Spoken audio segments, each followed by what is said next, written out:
we're going to have a great discussion here. Drew said honesty, messy, all those kinds of things, right? And so one of the things I want to do today through all of our panels is just let's talk about some of the hard stuff. Let's share the ideas because we know that we can sort of learn the best from each other in terms of what we've gone through. And that's how we all sort of make progress. But let's just do a really quick round of quick overview of your companies. I think I'm going to start with you, Tia.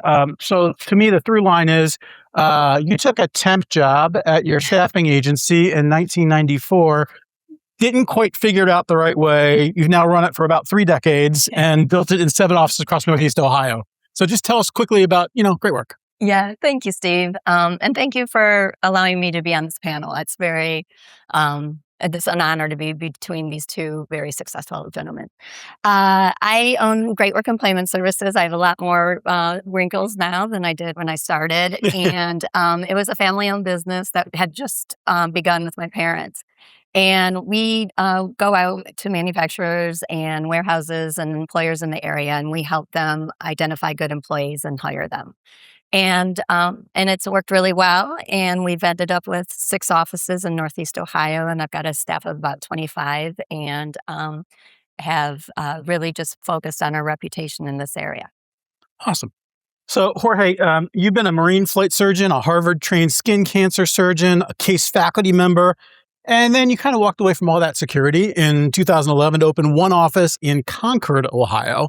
And Apex has got now 15 locations and one of the largest dermatology groups, not only in Northeast Ohio, but really in the region. So talk about just where you are right now in your company. Thank you. Good morning, everyone. Yeah. So, I founded Apex really with one vision, which is really tackle the dermatology access for patients. As you know, if anybody here in the room had to go see a dermatologist, you got a 6-month wait. And we need to do better. So that was the idea behind it. Steve and I met in school, and then I started a group. It's been a really cool journey, 15 years, a lot of hustle. And I'm sure that's a common theme around here. But I'm excited to be here. Like I said, we have 15 locations. We have now 50 providers.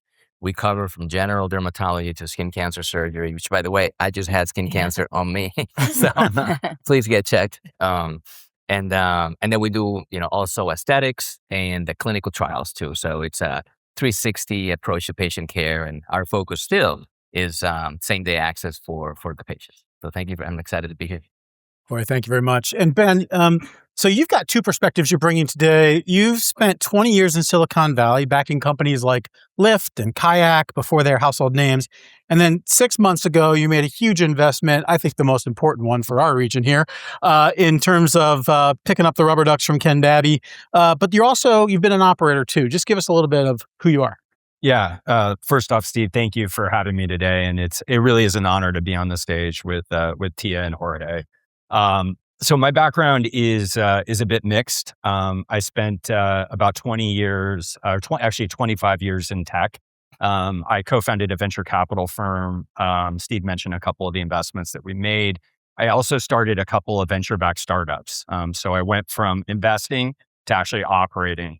And about a year ago, my co-founder, John Abamondi, and I came up with the idea for Prospector Baseball Group, which in many ways brings together my investing background and my operating experiences. The idea behind Prospector is we are a consolidation vehicle that's rolling up minor league baseball clubs. And the idea is to take these great local community assets and try to make them a little bit better. We're privileged to say that we're owners of the Akron Rubber Ducks, and so you guys should all come out to a game. I'm happy to host you. Just grab me. But my set of experiences is quite different from these two. In many ways, I think they did it the hard way. They bootstrapped, and I found institutional capital to back me and to allow me to deploy it. There's challenges with that, which I'm happy to walk you guys through. But again, as you guys are hearing us talk, I think you're going to get a wide set of different perspectives. So let's talk about a moment, like as you look at what you guys are doing now, people look and say, okay, we got success, they're doing great stuff. But I'm sure there were moments when you generally weren't sure how things were going to turn out. Tia, you've been kind of 30 years in staffing, so all kinds of ups and downs and cycles and those kinds of things. Talk about maybe when you thought something wasn't going to work out or one of those challenging times as you started. Yeah, obviously a lot of different opportunities to face challenges in 30 years. And I think the one that was most impactful to me was bit more toward the beginning because I hadn't been through a recession yet. And there was a couple of those that I had to experience. And the first one, 2000 was one, but then the 2008 one is what really impacted my company because manufacturing employment and everything was very low, and trying to figure out how to navigate that with a group of people who are scared, as I am, just like when you go through COVID. They turn to you and ask you the questions, and you have to have those answers. And when you haven't been through something, as you all know this, it's hard to see the future and make good decisions. So I think the one thing that I came out of that whole thing with, I saw a lot of my friends who own businesses that had been in business and staffing for a long time. I was in a peer group, and they were all going out of business. And here I was quite young. And I made the decision that the only thing I can do is try and make my company better for the back end of it. So analyzing systems, analyzing the people, what did we really need, and being able to cut back and take it to a level where once it turns around, and you always have to be optimistic that it will, you got to see through thing that's right in front of you and be able to say, what is it going to look like on the back end? And then when you come out of it, you're stronger. And I've utilized that now for every other situation that I've experienced. And I think it's done us very well. I think it helps calm my employees and help them feel like we are in it together. And a lot of that message, and not letting people go, but making decisions that we all can live with together. And it's talking with them. It's easier to do when you've got 25 direct employees. We employ 500 on a weekly basis in all of our clients, but my direct staff is 25. And if they can trust you as a leader, I think, and they trust that you want the best for them, that goes as far as you can take it. That's the one thing that you need. Ben, when you started your venture fund, that came out of a moment where you weren't sure how things are going to work out. Talk about that for a sec. Yeah. So the firm that I co-founded is called Tenaya Capital. We have been around since February of 2009. And the business spun out of Lehman Brothers. So I'm happy to say I was promoted to partner about 2 weeks before the Lehman bankruptcy, which is interesting timing. But yeah, as that took place, my wife and I were expecting our daughter. The Lehman bankruptcy was the middle of September, and she was born October the 4th. And I wasn't entirely sure if I had health insurance as we were trying to figure out what to do. Long story short, my partnership, there's 5 of us at Tenaya, and Tenaya continues to this day. We no longer make new investments, but we're still managing about $1.5 billion in private stock. And the 5 of us sat down and just said, hey, we can get through this, but we're all going to have to take on a lot of responsibility. We're all going to have to join arms and in this moment say, yeah, let's go fight through the fire to go do this. What we decided to do was to go find a secondary firm that buys LP interest in funds to buy out Lehman's interest in our active funds. And we had 3 at that point.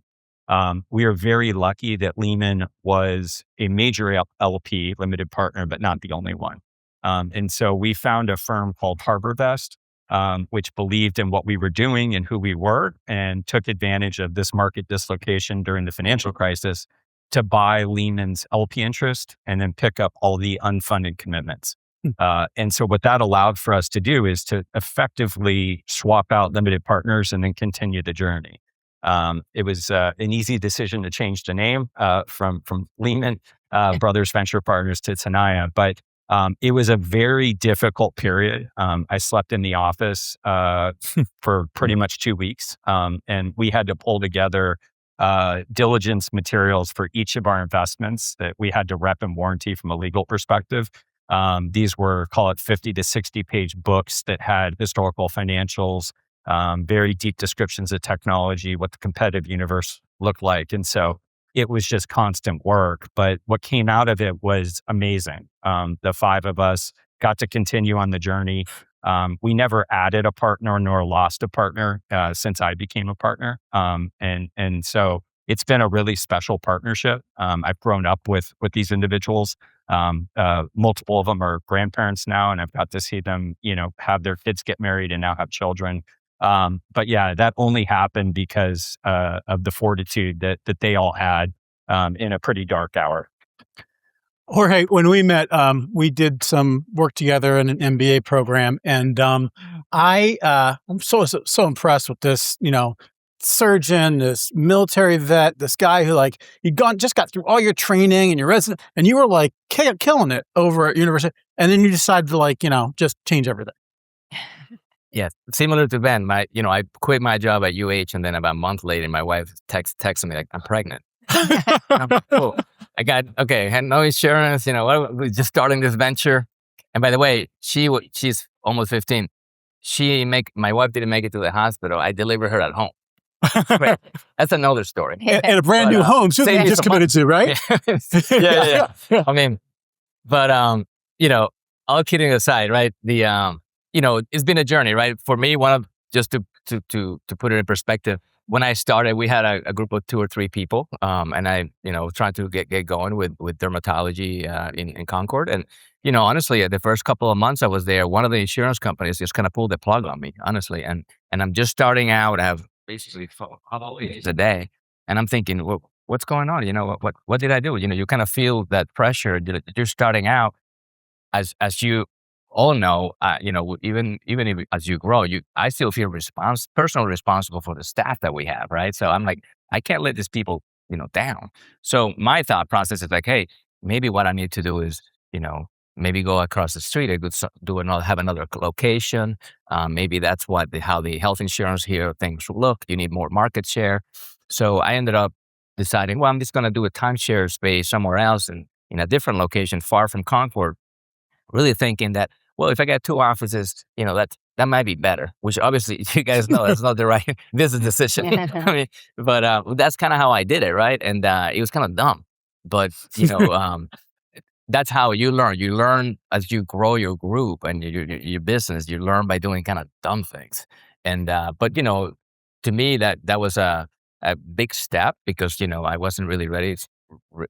We had 3 or 4 people in our group. I wasn't really ready for a second location, but I started thinking like an entrepreneur, right? It takes a little bit of time for your brain to kind of click.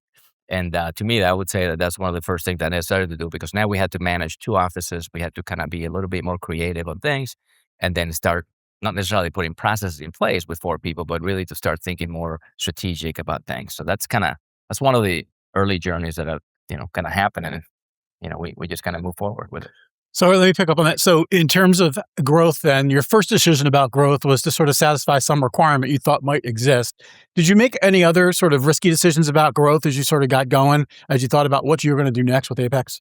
Yeah, for me it was like really, and I'm sure most of you will feel this way, it's really about letting go, right? When do you actually hire somebody else to help you do stuff? So, hiring another provider, that's another risk, having another employee or having somebody that can help you as a business manager. So again, understanding that, you can't do it all. And as you grow, you kind of have to do a lot of different things with yourself. But I believe that, the early start of having a really good team under you, it's really important. So I would say that decision of, just taking the risk and say, hey, I need this couple extra people to help me. That helped me because I needed to do surgery. I needed to see patients. I can't really be checking people in or doing other things that I need. I need to kind of focus on my craft. And sometimes as we grow as entrepreneurs, we want to do it all. But I would say that as you start managing minutiae is what you need to do because you really have to focus on what you need to do and you laser focus on that vision. But as you grow, you really have to have processes in place. So you have to manage processes, not minutiae. And I think that's really hard to do when you're a founder. So it's hard to let go, and I'm still working on it. It's a work in progress, but that will be a good pearl for you guys. That's what I've learned. Tia, how have you reinvented your own leadership over the last 29 years? Because it goes in stages, right? Yeah, for sure. I think experience helps you reinvent yourself, and you have to reinvent yourself because today our industry looks nothing like it did 20 years ago or 30 years ago. So if you're not constantly trying to look to the future, it's going to be a problem, obviously. But I also, when I look at growth and I look at what the future is, that started way back when I'm looking around and I know other owners, and you have to kind of make a decision on what kind of growth you want and what you want your company to be. And that's when I said, all right, do you go and do you expand and do you acquire companies? You have to take a look at your personality. What kind of personality do you have to be able to take your company to the next level? And they both had babies right when they started their businesses. I actually had my water break at work, my first baby, and that You was win, by the way. the day I know. the day before 4th of July. And my whole thing was, oh, cool, I get a day off on 4th of July to have my baby. And this is true because you're running a business. You don't get the same type of a situation. And so when I kind of experienced that very early in my career, I knew that going and expanding into 7 different states wasn't for me. And so I made the decision to focus my efforts and my growth and where I was going in Northeast Ohio because I was raising a family. I ended up with 3 beautiful daughters, one of which is here. And I wanted to be able to be there and be a part of them, but also grow my company. And so the focus for me was a little bit more conservative, organic growth, and try and really double down on being the best I could be in this area. But that's not everybody. And his personality is obviously a lot different than mine and vice versa. And so if you're trying to build a business based on someone else's personality or how you read how this company got to where they are, that's never going to work. Your personality is going to determine whether or not you can make that company succeed in the long run. Ben, I mean, as an investor and somebody who does this professionally, but also an operator, are there things about growth that you used to believe that you don't believe anymore? Or have you changed your perspective on growth at all? I think my perspective has changed moving from purely an investor into an operator. I think writing strategy for the businesses that I've invested in, I think is easy, candidly. I've looked at enough businesses, I've seen enough things work, I've seen enough things fail that I can pretty quickly understand what it is this business is trying to accomplish and then come up with a roadmap. The hard part is implementing the roadmap. And I didn't really appreciate just how challenging that can be. One is just getting people, to row in the right direction, in the same direction. That's really hard. And then also dealing with a competitive environment that is really dynamic. And this is really a problem for tech startups, where, you wake up one morning and Google will have decided to offer your exact same technology for free. And so you run into walls that you could never imagine. And they're doing, irrational things to keep you from finding success because you can threaten them at some point. But I have empathy for those in the field fighting in a way that I didn't before. I would have said that I did, but it's not until you're facing, imminent destruction and trying to figure out what to do that you really, really have empathy. So, challenges, a lot of our challenges or growing companies are about people. And Tia, you're doing team building in 2 different ways. You're building teams for clients, but you're also building your team for your own organization. So can you talk a little bit about, what you've learned about hiring and staffing? Yeah, something that stands out really strongly in my mind, and it has followed through forever, is when I was very early in this. I was in my early 20s taking over this company that was 2 years old. So it wasn't like it was established. It was my parents got into it late in life. They decided to go into it. I joined them within a year and a half of them starting. And then they said, well, this worked out really well, so let's go to Florida and you can run it. And I was literally 26 years old. and didn't have a lot of experience. But and so I had to figure a lot out. And one of the things I remember doing is I made a unilateral decision that I thought, well, we have 3 offices. This is back when we had 3, and I want to bring them all together and centralize them, because I think if we all have this synergy where we're all working in the same location, it will help us versus having all these outside locations. And it's very hard to manage multiple locations. They all have their own personality and things like that. And so I said, all right, I think I'm going to centralize it. And my staff rebelled against that 100% because I didn't get consensus. I didn't go to them. I just said, here's my decision. And so I think the thing I learned very early, thank God, because if I learned it 20 years later, it could have bombed my company. But at that time, it was so small that we could absorb that whole situation. Was that although you can't, you have to make a decision in the end. You are the leader. You have to make that, but you want to get consensus and you want to get feedback from the people that work for you. Because if you just, one of the things I said is, this isn't a democracy. Well, that didn't go well at all. And I learned, and I said, yes, it is. And then the decisions come from a bunch of different ideas, and then you can make a good decision together. What's evolved for you, Jorge, as you sort of built teams in terms of how you think about staffing and building teams?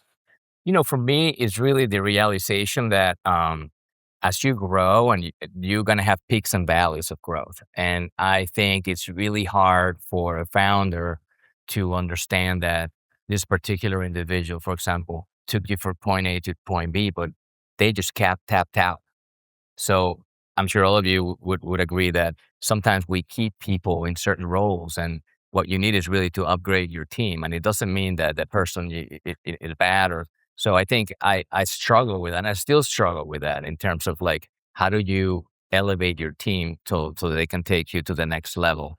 So I don't know. I have, over the last 15 years, we've upgraded our team several ways. We started with a controller. Maybe they got a VP of finance. Maybe you got a CFO now. So understanding that is normal growth, and you need to make your hire for not what you need now, but really what you need in 5 years. So you have that bandwidth a little bit for growth. That's took me time to understand that.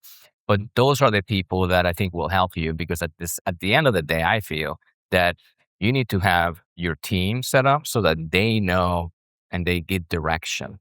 So one of the hardest things for me to do is to stop knowing all the answers.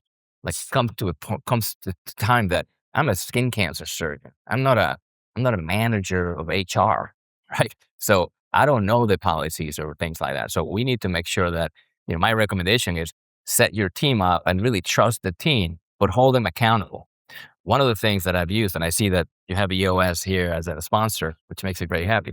So EOS is a great tool that it helped me at least to, get our staff, locked in or kind of synchronized so that everybody's in the same, alignment. So if you haven't read that book, it's called Traction. I don't have any sponsorship or nothing, no conflict of interest, but I think it's a really good book for all of you, because you can read that stuff in 3-4 hours and then understand, man, you know what, I do need to have our core values, and our people have to really fit in. And the people is this person the right person? Do they get it? Do they want it? Do they have the capacity to do it? Or they're just nice because they've been here for 5 years and I just like, right? So that's tricky. And to me, I think that's a struggle that I still find hard to deal with it in a daily basis. And can I bring you in on that? Because you, as an investor, but also as an operator, you kind of watch this transition as companies grow.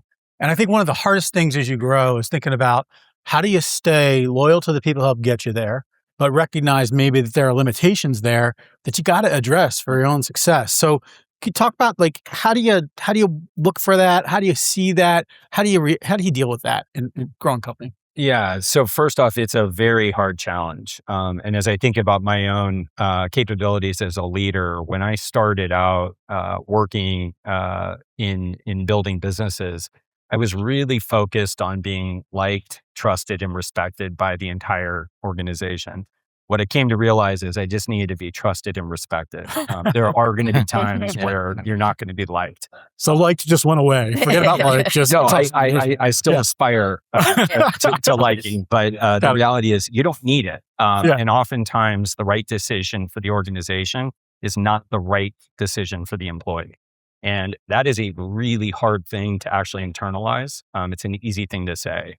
And I think that revelation is something that I remind myself time and time again, because all of the ventures that I've been around have required insane hours. I mean, people working, way beyond 40 hours a week to try to accomplish something that should take years and do so in months. And so, that's a really important thing to keep in mind. The other thing that again is sort of been something that I've experienced over and over again, and it's something I think about, is oftentimes the team to go 0 to 1 is not the team to take you from 1 to 10.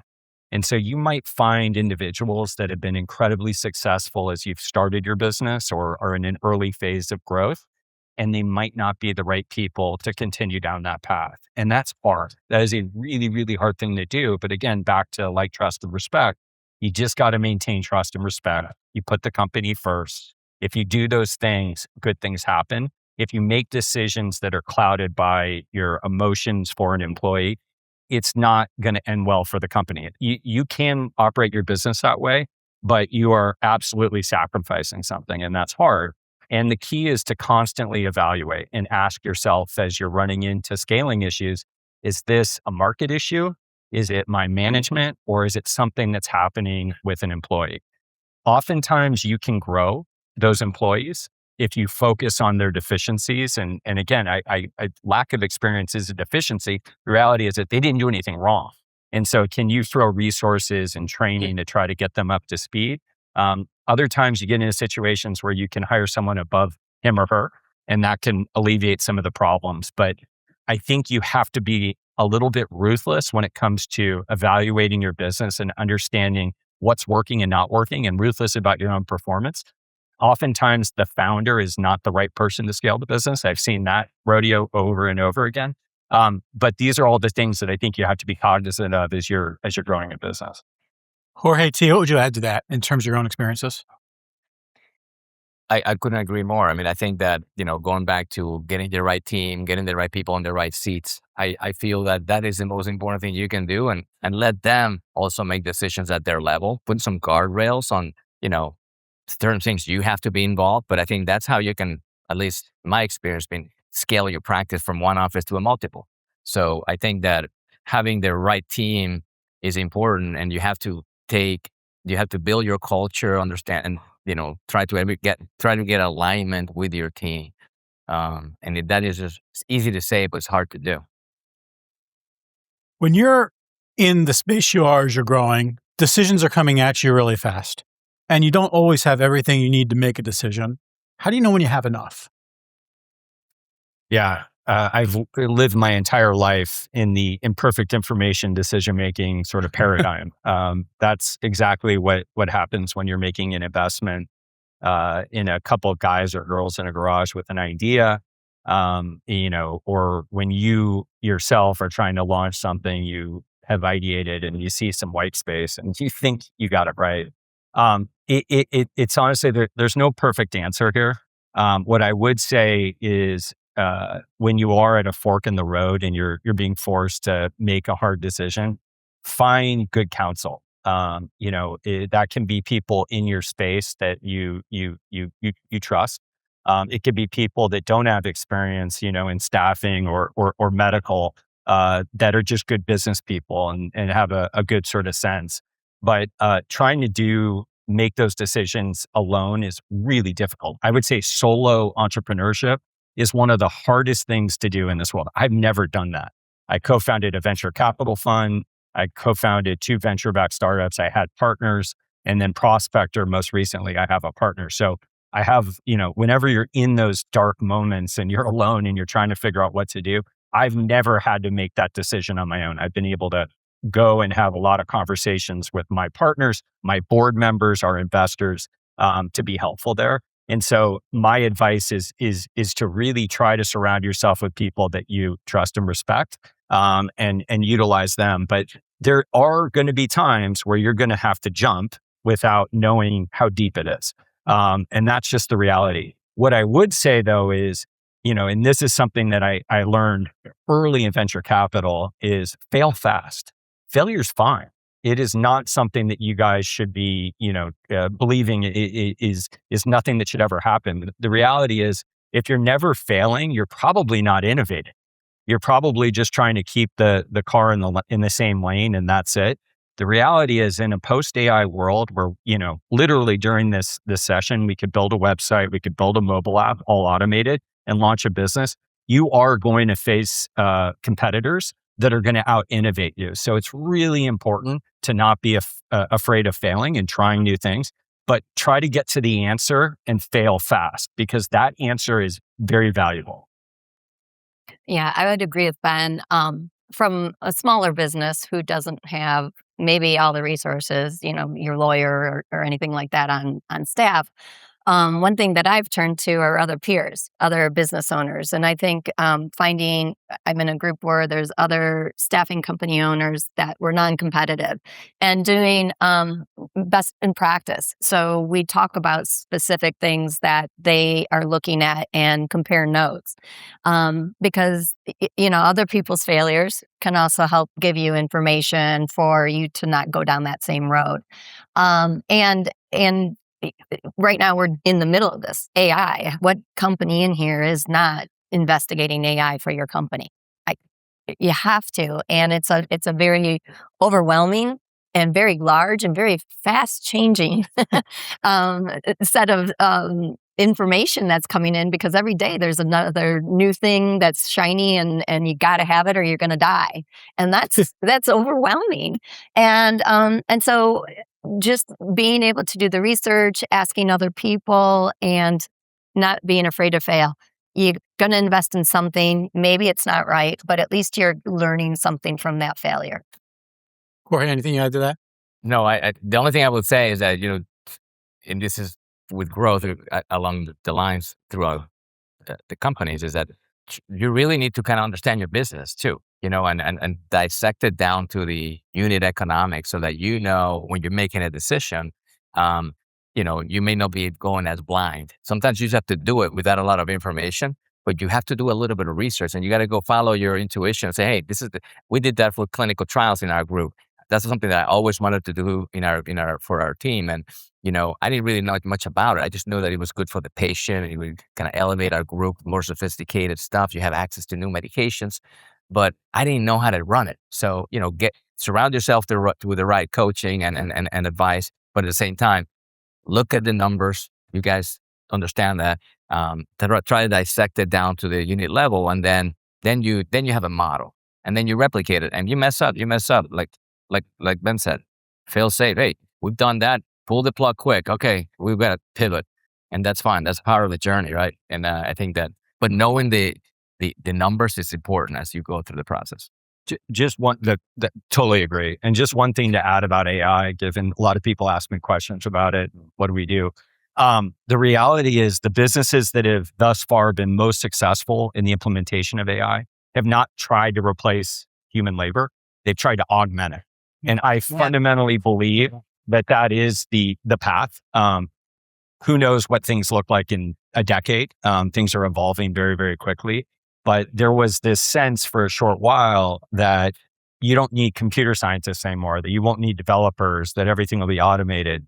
And what we've come to realize is, if you give the Claude Code or Codex or any of these applications that allow you to automate code writing, you give that tool to a good computer scientist, they're running 20 agents at once. And what's happening is they're building at a velocity we never thought was possible. And those are the businesses that are finding the most success. And so when people tell you, these industries are dead ends, the reality is that I do not see that. I see these tools as being a lever point to make you guys more successful. But the key is to use them to augment and adapt, and not try to get them to replace. It's not there yet. With the technology, it's just not. And so your customer service agent will be bad and it will be a bad experience for people. But if there's a tool that will help figure out, well, these are the 5 calls they need to take first, and then these 5 I can answer via text, then you're getting value out of it. Sorry. Sorry. I want to be able to take a few questions as we end here, but I just a really quick response from each of you. If you could go back and give yourself one piece of advice when your company was half the size it is now, what would it be? Ben? Yeah, I mean, it's hard for me to answer that around Prospector. It's just so new. Yeah. We're about a year old, so it's a baby. There's a lot of scars on my back around hanging on to people because I've liked them longer than I should.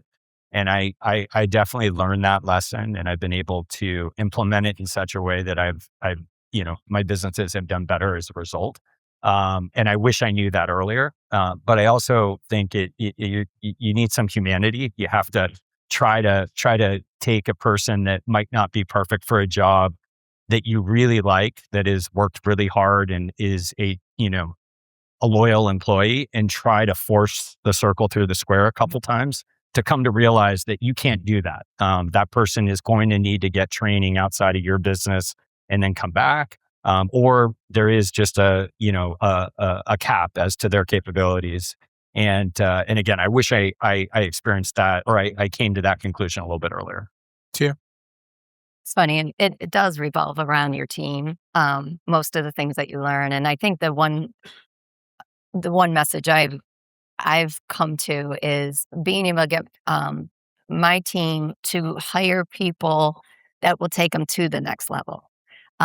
Sometimes they are so focused on getting the job done, they hire somebody for the task at hand and not for the task of the future. And so making sure your managers or your leaders are future focused and not just in the moment, in the day, to get what they need accomplished at that moment. Okay. If I was looking back and I would give me some advice, I would say, don't underestimate the power of communication. I think it's important to kind of communicate your vision and really share your team what you want to accomplish so that you can rally them. I also tell me, it's okay to go backwards before you go forward. So sometimes you have to kind of stop and kind of level up and, kind of chill and then reassess and then celebrate those small wins. It's important with your team. I think it's important to kind of, in the pathway to success, you're going to have some misses. And I think that as you stay true with your vision and, keep doing what you're doing and do the right thing, I think celebrate when you have a good day or a good month and rally your team around that too. So don't worry about being liked and celebrate a lot. Got it. A couple of questions. Anybody got questions they want to ask our panel before we, please? I'm going to see how fast we can make Bryn run across the thing. Early morning run. So it's hard. We as a society do not want to fail. As a little kids, you don't want to fail. You don't want to let your parents down. And as you get older, you don't want to let your business partners down, or your husband or wife, your children. And so it's not easy. But I think if you guys go into it knowing that, look, I'm going to do all of the diligence that I can. I'm going to try to capture as much data as possible about this fork in the road decision. And I'm going to find counsel that I respect and have conversations with them. And then I'm going to jump. And you do not know if you're going to hit the ground or water and how deep it is and if there's sharks and all the other things. But the reality is you will have done the work that you can do to try to take a bunch of imperfect information, come up with a thesis, and then test it. And if you think about it as a thesis and a test, then the reality is even if you end up disproving what you thought, that's valuable. So you have to keep that as your mindset. And again, it's easier said than done, but I think that's the advice I would get. Yeah. So this can manifest itself in a lot of different forms. So asking an employee to do something they've never done before, and that can be a result of a shift in strategy or launching a new product, or just simply growth. And the best example I'll give you guys is taking your best salesperson and making them a leader of salespeople. And we actually just did that in Jacksonville with a AAA team that we own. And thus far, it is working. But you do not know if the person that's really good at selling is going to be good at coaching and managing and keeping people performing and supporting them in their performance. It's a very big shift in a salesperson's mindset to saying, I'm going to go take down these accounts and I'm going to get paid my commission and move on to being, I'm not really focused on my accounts. I need to support all of these people in closing their own accounts. And so I've seen that transition not work many, many, many times. And what you find is there are people that are exceptional at managing, and you find other people are exceptional at selling, and they're not always the same person. Can I add something? Real short, but I'm going to have you finish with something. So go ahead. The other thing that's helped me a lot is EOS has this thing called the people analyzer, and you list your core values of your company, and you list your people that you're trying to analyze. And then you really have to be sincere and say, hey, this person has this core. You check to see which one. Usually, if you got 5 or 6 core values, you want to make sure you have at least 3 or 4 of those person checking, because if that person doesn't really gel, then that person is probably good for the short term, but it's not going to help you down the line.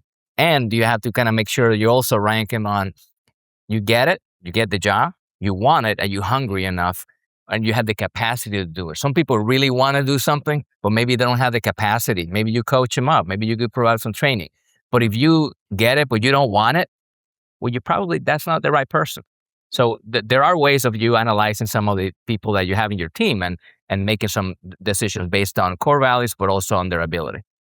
Jorge, 60 seconds or less, and I'm going to hurt your ears when I say this, but tell us about un poquito más. Un poquito más. Yeah, so my dad... You're laughing at my Spanish. I know this, but whatever. Sorry. Go ahead. Just Tequila. mention. Tequila? Wait. What?